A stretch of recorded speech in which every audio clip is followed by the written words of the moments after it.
बनाएंगे question number 5। Question number 5 क्या कह रहा है, which of the following are the cubes of even number. यहाँ जो नंबर गिवन है इनमें से कौन से नंबर इवन नंबर के क्यूब है ना। और हम जानते हैं क्या कि cube of even number is even, यानी कि इवन नंबर की जो क्यूब होंगे वो इवन नंबर ही होंगे।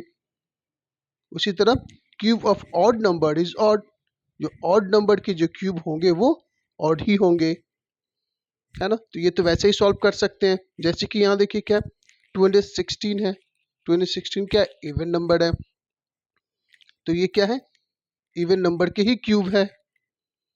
729 है, तो ये क्या है 29, 729 यानी कि ऑड नंबर है ये, तो इसके मीन्स ये ऑड नंबर के ही क्यूब है। ये 512 है, ये इवन नंबर के क्यूब है। ये 3325 है, ये ऑड नंबर के क्यूब है। और ये 1000 है, ये इवन नंबर है, तो ये इवन नंबर के ही क्यूब होंगे बस। और सेम क्वेश्चन नंबर 6 भी वैसे ही है, इसमें पूछा गया है कि कौन से क्यूब ऑफ ऑड नंबर है, ये कौन से ऑड नंबर के क्यूब है, तो जो ऑड नंबर है उसके ऑड नंबर ही होंगे क्यूब। तो बस थोड़ा सा लाइन लिखना है, वैसे टिक करने के लिए बोले तो सिर्फ टिक ही कर देना, लेकिन लिख देते थोड़ा हम। जैसे लिखा 216 है, ये तो इवन नंबर है, तो क्या है ये cube of even number. Okay 729 cube of odd number, cube of 2 है लास्ट में, इवन नंबर है ये इवन नंबर। 5 है लास्ट में, क्यूब ऑफ ऑड नंबर। 0 तो cube of even number. Okay तो यहाँ से सिर्फ पूछा है कि कौन से इवन नंबर के क्यूब है, ओके ना। तो हम डायरेक्ट ऐसे लिख सकते हैं, ये 1 जो है वो इवन नंबर के है, तो आंसर क्या हो जाएगा 1। इवन नंबर के ये भी है 3 और एक है 5 एंड 5। ओके ये आंसर हो गया 1, 3 और 5 ये इवन नंबर के क्यूब हैं। सेम क्वेश्चन 6 देखते हैं, क्या ये ऑड नंबर, तो लिख देंगे cube of odd number, cube of odd number, cube of even number, even number, cube of odd, sorry even है ना, तो इवन नंबर 1 है, तो cube of odd number. Clear है। तो इस वाले क्वेश्चन में पूछा है क्या कि इसमें ये बताने हैं कि कौन से ऑड नंबर के क्यूब है ना। तो देखिए ये 5 भी ऑड वाले हैं, तो 1 2 और कौन से 4, नहीं 4 नहीं 5 एंड 5, 1 2 और 5 जो है ये क्यूब ऑफ ऑड नंबर है, तो ये आंसर हो गया। तो अगर टिक करने वाले में ऑब्जेक्टिव क्वेश्चन टाइप होते हैं तो अब देख के बस टिक ही करना होता है, इतना लिखने की जरूरत उसमें है नहीं। ओके तो अब क्वेश्चन नंबर 6 हुई, 5 6 हो गया, अब क्वेश्चन नंबर 7 देखते हैं। ओके तो देखते हैं क्वेश्चन नंबर 7 क्या कह रहा है। Find the smallest number by which 1323 must be multiplied so that the product of its is a perfect cube.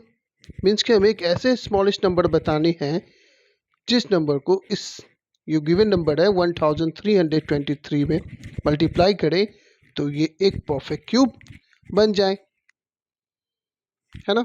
जैसे कि हम लोगों ने स्क्वायर वाले में भी बनाया था इस टाइप के क्वेश्चन, वैसे ये भी है। चलिए ट्राई करते हैं बनाने का, समझते हैं। सबसे पहले तुम्हें क्या करना पड़ेगा, जो भी नंबर गिवन है उसके क्या निकालने होंगे, परफेक्ट क्यूब के लिए हमें उसके प्राइम फैक्टर निकालने होंगे प्राइम फैक्टराइजेशन मेथड से। ओके, तो क्या नंबर थे, पहले तो लिखना होगा ये प्राइम फैक्टर ऑफ जो नंबर गिवन है 1323। अब इस नंबर के प्राइम फैक्टराइजेशन मेथड से इसके प्राइम फैक्टर निकालने होंगे 1323। तो क्या देखें हम यहाँ पे 3 2 5 3 8 1 9 मीन्स कि 3 से ये लग रहा है, 3 4 से 12, 3 4 से 12, 3 1 से 3, अगेन 3 से ही, 3 1 से 3, 3 4 से 12, 3 7 से 21, 7 4 11 1 12, अगेन 3 से ही, 3 4 से 12, 3 9 से 27, अब 3 से नहीं लग रहा है, 7 7 से 49 और 7 1 से 7 हो गया। तो 1323 की जो प्राइम फैक्टर है वो आ गए 3 इंटू 3 इंटू 3 इंटू 7 इंटू 7। तो अब क्या देख रहे हैं हम, क्या 3 के क्या है ट्रिपलेट, यानी कि पेड़ बन गए 3 के ग्रुप में है ये 3, 3 के पेड़ बनने चाहिए क्यूब वाले में, हम जानते हैं ये। अब यहाँ पे 7 इंटू 7 मीन्स कि अगर एक और 7 होता तो ये नंबर एक परफेक्ट क्यूब होता, बन जाते, बट यहाँ पे एक 7 नहीं है, तो क्या करेंगे, लिख देंगे to make a perfect cube, यानी कि हमें इसे परफेक्ट क्यूब बनाने के लिए it must be multiplied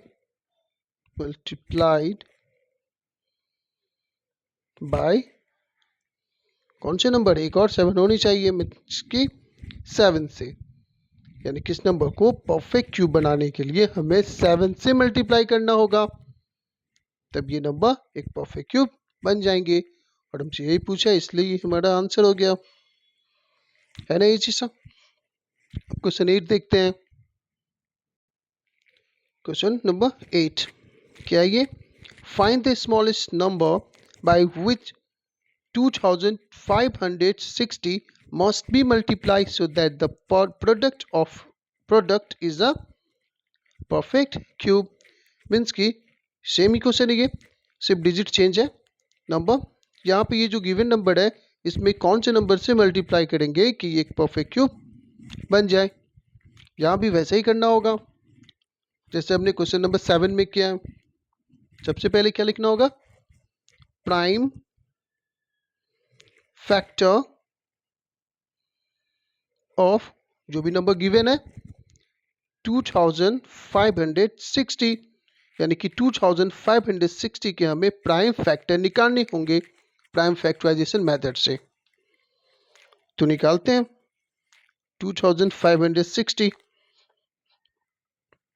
okay, 0 है मीन्स कि 2 से लगेगा, 2 1 से 2, 2 2 जा 4, 2 8 जा 16, ये 0 के 0, 2 6 से 12, 2 4 से 8, ये 0, 2 3 से 6, 2 2 से 4, ये 0, 2 1 से 2, 6 से 12, 0, 2 8 जा 16, ये 0, 2 4 से 8, 2 2 से 4, 2 1 से 2, 2 5 से 10 और 5 1 से 5 मीन्स कि 2560 की जो प्राइम फैक्टर है वो कितने आ गया 1 2 3 4 5 6 7 8 9 2 into 2 into 2 into 2 into 2 into 2 into 2 into 2 कितने हो गए 1 2 3 4 5 6 7 8 9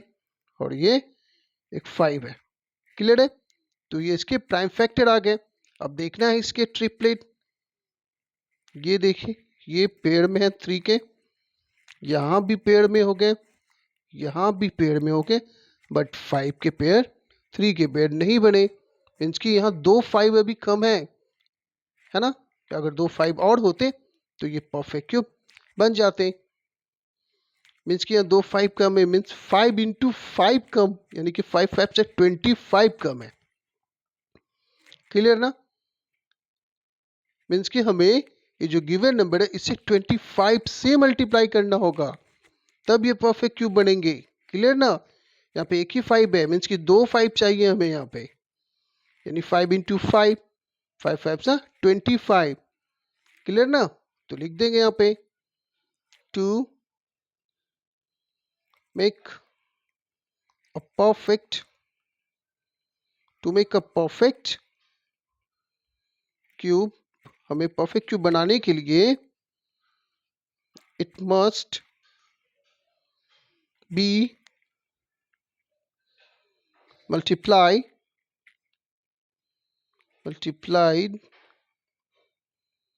बाय कितना 25।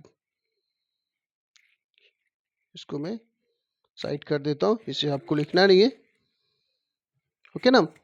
तो क्या आ गया आंसर हमारे 25, यानी कि 25 से इस नंबर को मल्टीप्लाई करेंगे तो ये परफेक्ट क्यूब बन जाएंगे। और बाकी की जो क्वेश्चन है 9 और 10, अब उसको भी जल्दी से कंप्लीट कर लेते हैं।